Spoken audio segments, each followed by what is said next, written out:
whatever I might say about my friend of almost 60 years, I take no responsibility for the embarrassment that it may cause him or me. It was his choice. You see, there are two versions remarkably similar that I could tell you about Albert Root Edmonson. Let's say there's a good version and a better version. But which one? I knew the answer to my question before I asked it. Which version, Root, do you want me to tell? Before hearing his answer, I have to first explain why everyone calls Albert Root. Albert's mother, Olivia, was a Root.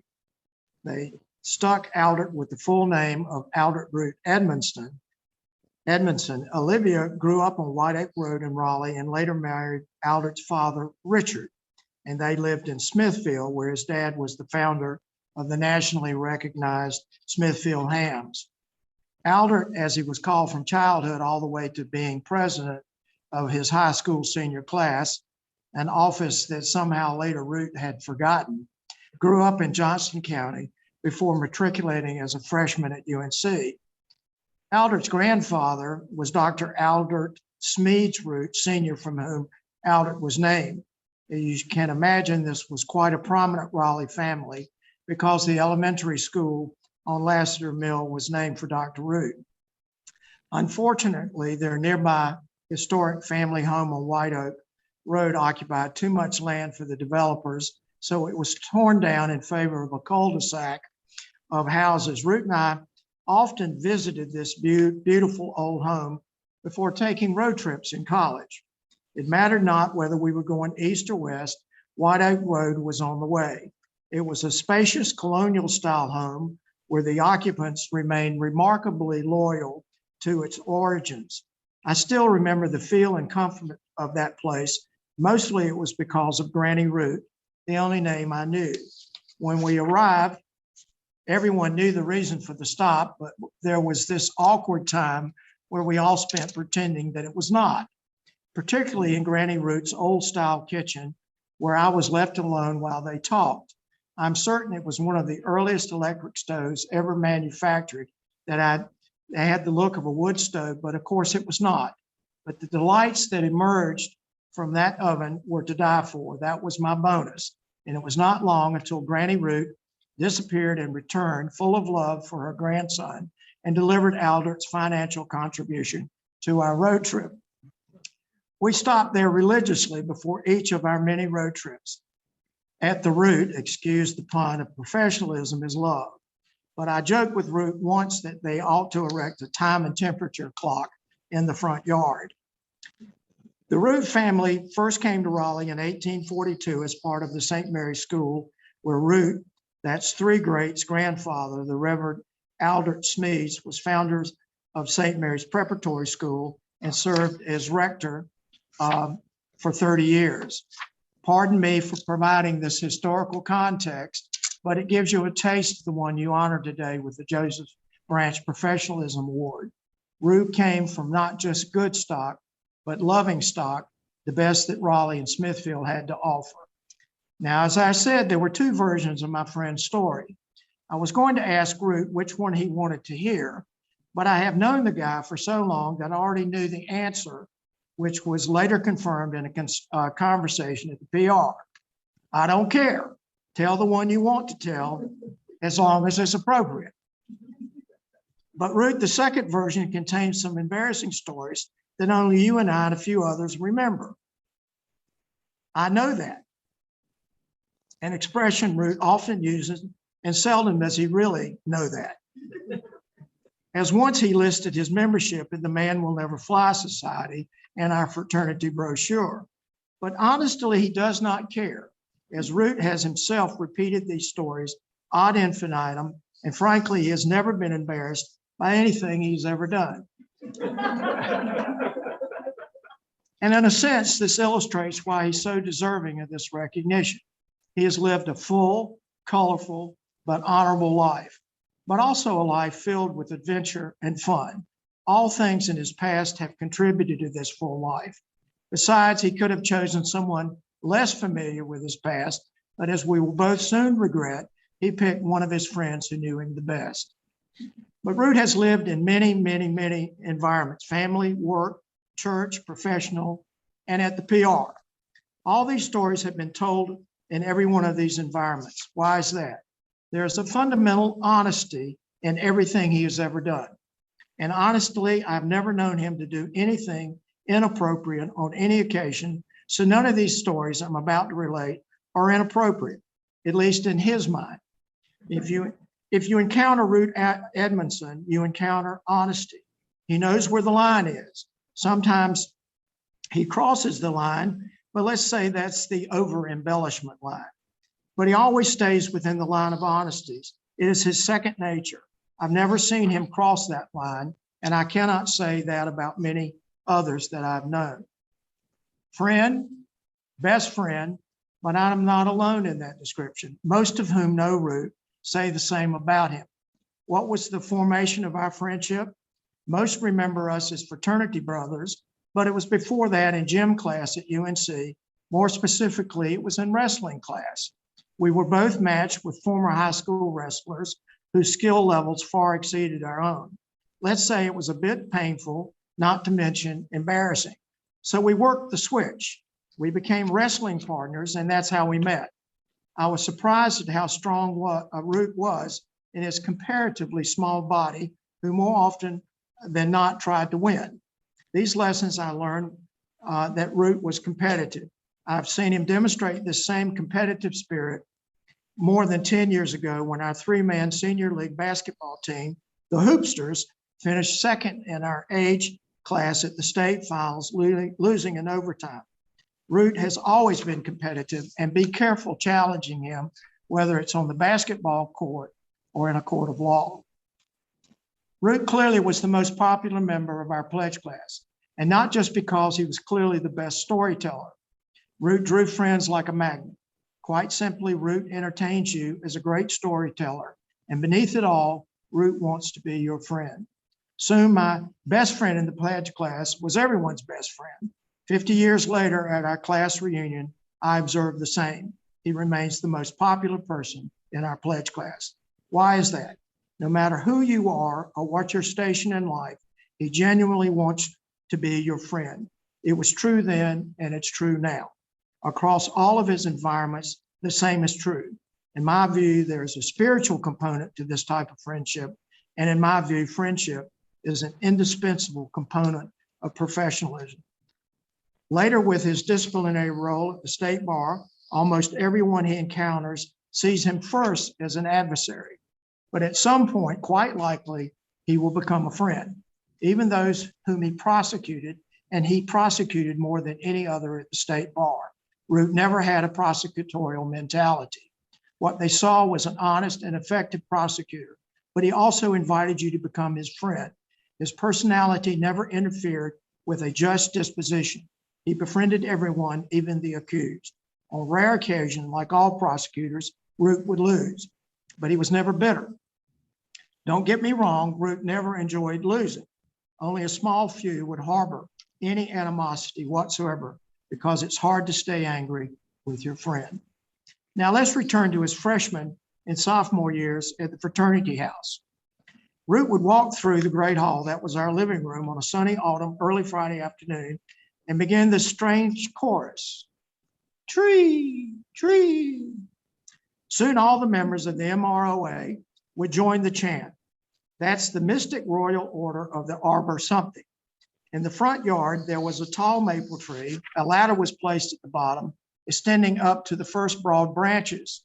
Soon the tree filled with membership, most ascending with styrofoam coolers, resting precariously on the branches, as well as all members perilously perched like large white vultures dressed in medical gowns with their tree names scribbled in black magic marker on their backs. Tree, tree, which was the call to ascend and assemble in the branches, an irresistible call, similar to the call of the sirens of Homer's Odyssey. Occasionally, as the sun descended, a few of the members no longer saw the need for the ladder to descend.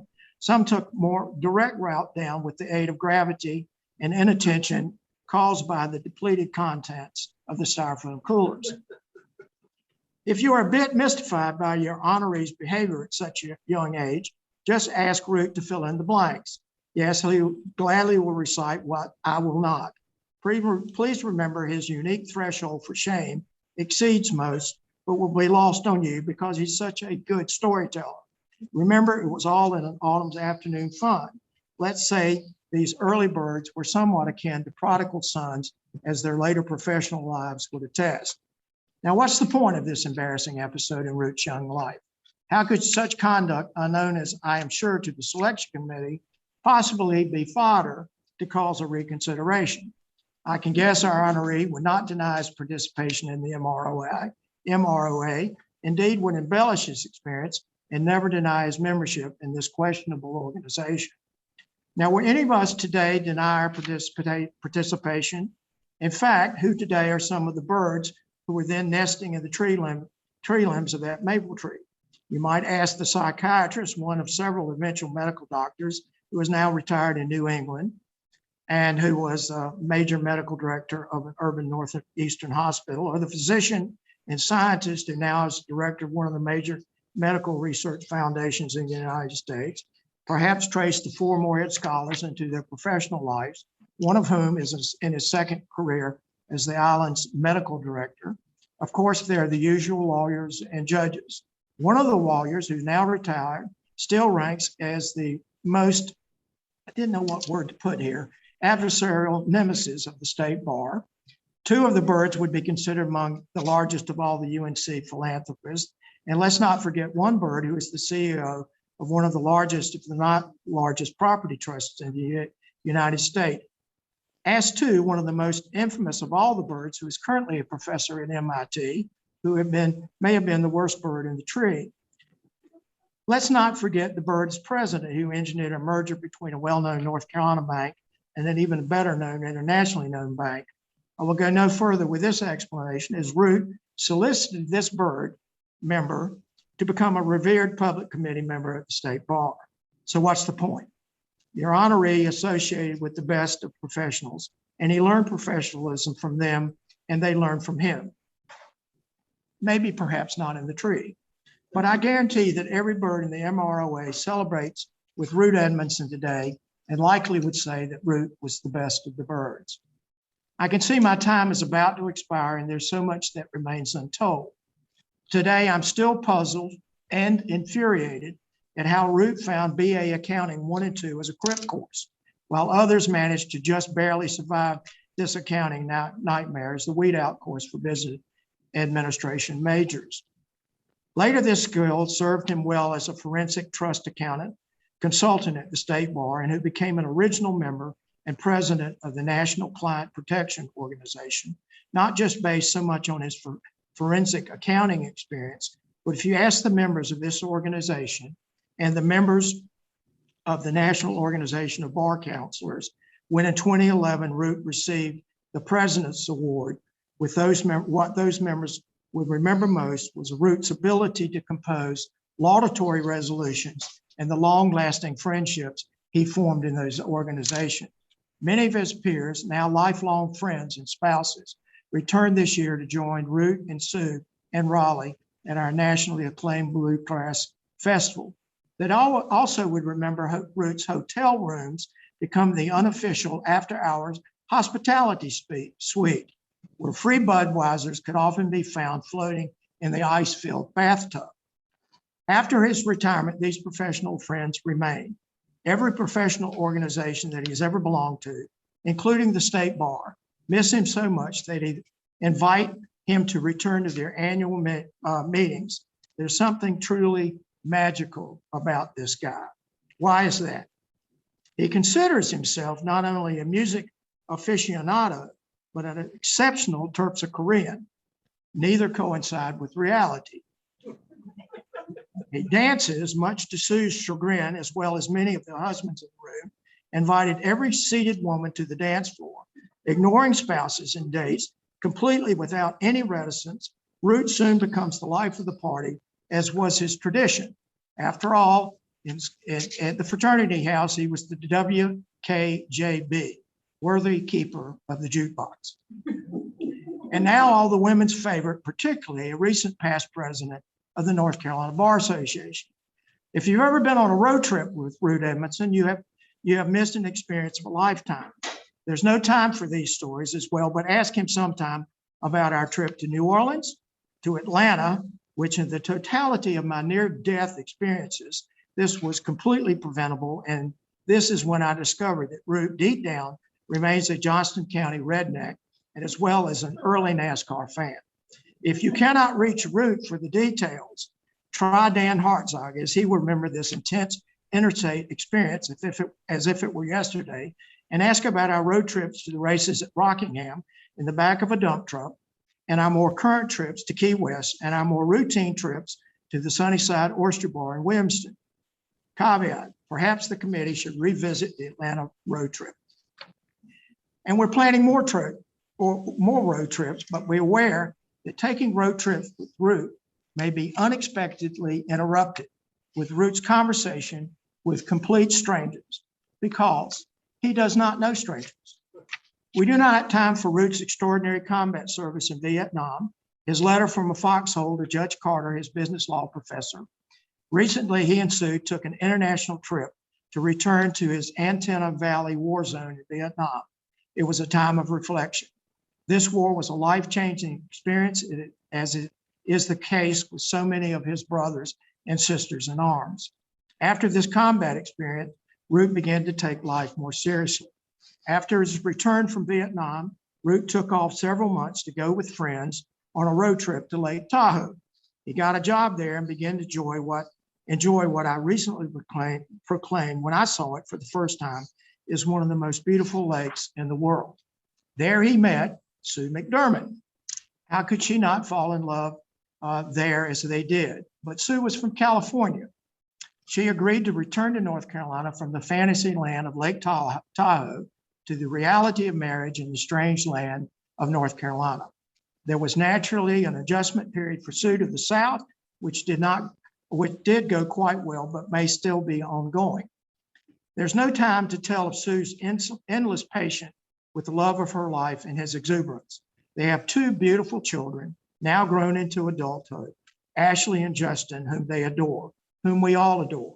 And Sue seems to have forgiven me, I emphasize seems to, from keeping Root out at social events twice on both their children's expectancy dates.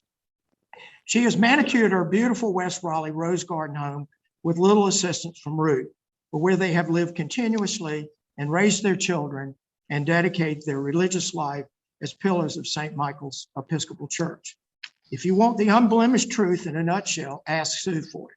Besides, they love dogs and their dogs love them.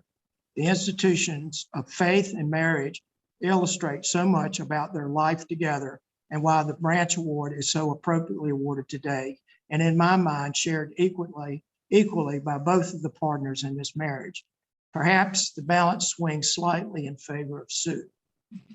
And who better to teach professional ethics in law school classrooms or a CLE than the one responsible for implementing the State Bar's Code of Professional Conduct. For years, he taught the official ethics course at the North Carolina Central School of Law. No doubt Root regaled his captive student audience with appropriate stories that originated in Root's professional life. If I've told any inaccuracies, then please ask his co-workers at the State Bar, the many presidents with whom he worked, as well as Tom, David, Alice, Sharon, Catherine Jean, and all of the others, and his legal assistants, or anyone in the organization from top to bottom, including the cadre who cleaned the building. As to his soft-spoken law partner, Lenny Jernigan, or his wife, Betsy. All know Root, unblemished and unvarnished. As to Archie, Durham County's clerk of court, or some of his law school classmates who annually spend a week together at the beach. So which version did you hear today? The good version or the better version? Is for you to decide, but clearly there is no bad version. If you want to hear more, join Kep, Rob, Mike, and the motley assembly of honorables at the old guys table at the PR on Friday afternoons. Congratulations, old friend. All who know you call you friend, and all of your friends celebrate you today. Thank you too to the selection committee for seeing what Root's friends have known for years.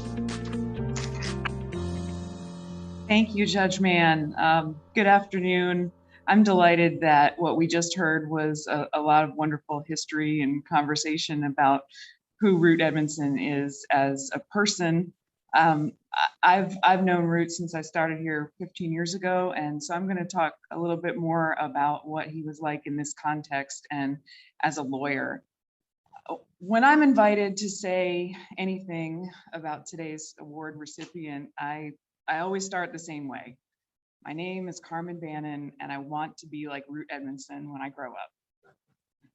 My friend Root has been a Wake County lawyer since 1976, and most of that 45 years he spent as a member of the State Bar's Office of Counsel.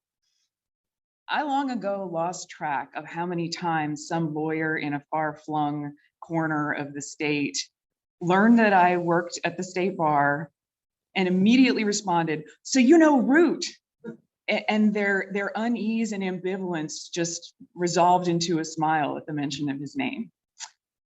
Root is a great lawyer, and he provided unparalleled representation to our agency, but he didn't need a PowerPoint presentation or a power tie to give his legal arguments. He was commanding because everyone, judges, bar counselors, disciplinary hearing commission members, and as mentioned, the very lawyers he was prosecuting knew that Root would be measured and compassionate and never ever overreach. People trust Root's word, but maybe more importantly, they trust his judgment. His legal arguments were based on simple notions of right and wrong, of character and responsibility.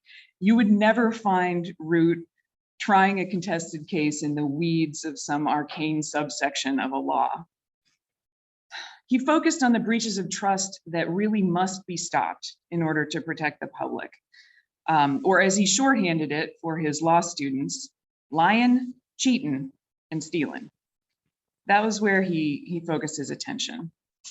Until his recent retirement, Root was a role model for all the new lawyers in the State Bar. And after 41 years, that was all of us. We were all the new guys compared to Root. What he taught us was that we can be enforcers and also ambassadors. In the before times, when we used to have these luncheons in person, I would sometimes joke, well, if we need to clear a table, I'll just sit down and tell everyone I work at the State Bar, and then we'll have a bunch of empty seats.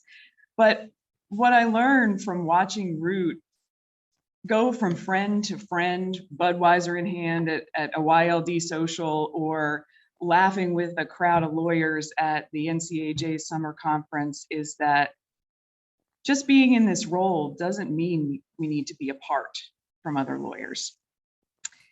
On the contrary, I think Root's affection for lawyers is a big part of what fueled and motivated him to enforce the standards of our profession.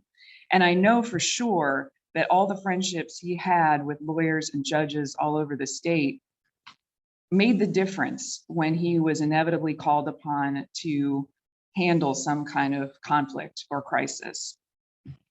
And Root's commitment to lawyers in the legal profession is not just a North Carolina phenomenon. Watching him at National Organization of Bar Council meetings was like watching the most popular kid in school just work the cafeteria. Or actually, given the nerdiness of the crowd at NOBC, more like the popular kid in school paying an unexpected and exceptionally friendly visit to the chess club. And it wasn't just because of the bathtub full of Budweiser upstairs in his room. The point is, Root is beloved by his peers nationwide. But here at home in Wake County, Root is a mainstay of our legal community and our local bar. He loves the WCBA. One of his lasting legacies here at the State Bar is the way he pushed us to be involved. He'd stop by each lawyer's office on the first Tuesday morning of the month to ask if we were coming to the luncheon. He'd cheerfully announce that he was leaving early because he had to buy a whole lot of beer for the oyster roast. and he'd spend afternoons counting paper ballots after our elections. And the fact that several state bar lawyers, a lot of whom are in this room to celebrate our friend, are now board members and committee chairs of our local bar is due in large part to Root showing us how much being part of the community of lawyers matters. Former State Bar Executive Director Tom Lunsford recently wrote an article about Root in the Bar Flyer, which I recommend to all of you. And those of you who know Tom are aware that he is a top-tier craftsman with the English language. So I do want to quote one thing he said. Tom wrote that Root unfailingly honored the humanity and dignity of accused attorneys and consistently attempted to make professional discipline meaningful rather than mean. Indeed, Root was in many ways the soul of our office. Just by doing work in the only way he knew how, he set the standard for bringing heart and humility and humor and humanity to the practice of law. Which brings me to the last thing that must be mentioned and has already been mentioned about Root. He is an oral historian of the highest rank with an uncanny memory for detail. Root could tell you the exact year in which a particular lawyer was censured for particular misconduct. And not just that, he would also have full character development and a cute side story. And it was all accurate, which is hard to believe when you first hear these stories, but it was. And I admit, sometimes after about 4:30 in the afternoon, I would avoid Root around the office. And people in this room are laughing because they know what I'm talking about. Yeah, Root was everyone's friend, except when it was almost closing time, because you know that story time with Root might make you late getting home. But now, of course, we all miss the impromptu fireside chats. And in preparing for today, I thought about that memory and that storytelling. And it occurred to me that I think Root remembers so much because he, more than most of us, is genuinely interested in other humans and their stories. And every bit of detail he remembers and recalls and passes on is a human story. And we feel this when we talk to Root. We feel it in his smile and his good humor, in the empathy with which he describes people who have made wrong choices, and the easygoing authenticity that he brings to interactions with friends and adversaries alike. Thank you, Root, for everything you've done to elevate this club we all belong to, and for being just a remarkable coworker and teacher and mentor and friend, for being a true lawyer's lawyer.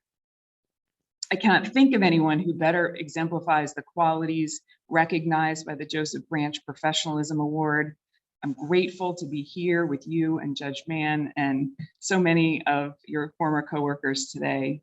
And it is my privilege to present you with this well-deserved honor from the Wake County Bar Association. Root, can you come up?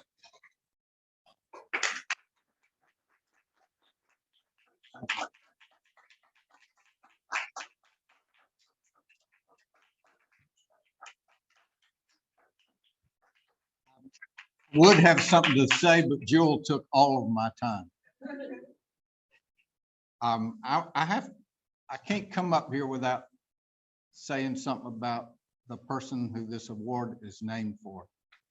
Joseph Branch was a true model of how to be a professional person in whatever role you're in. When the banks first started offering interest on checking accounts, the State Bar submitted a proposal to him for his approval that would start an IOLTA program to use the interest, which you couldn't give to the various clients who had small amounts in a trust account for a short period of time. You couldn't calculate it, so it was going to be used for a public purpose. But Joseph Branch said, the money is still generated by clients' funds, and I can't approve the use of those funds without their consent. And he didn't approve the program because he was a man of principle. And I really admired that about him, even though I was disappointed that we didn't start the program as soon as we could have.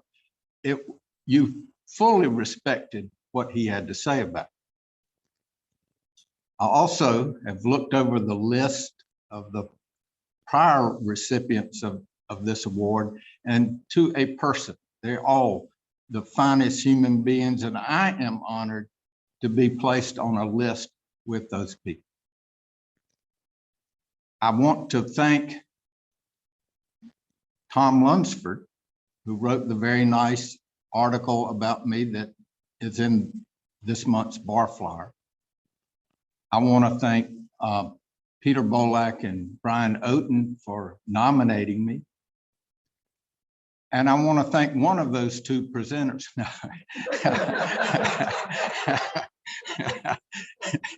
I was very amazed at Jules' presentation.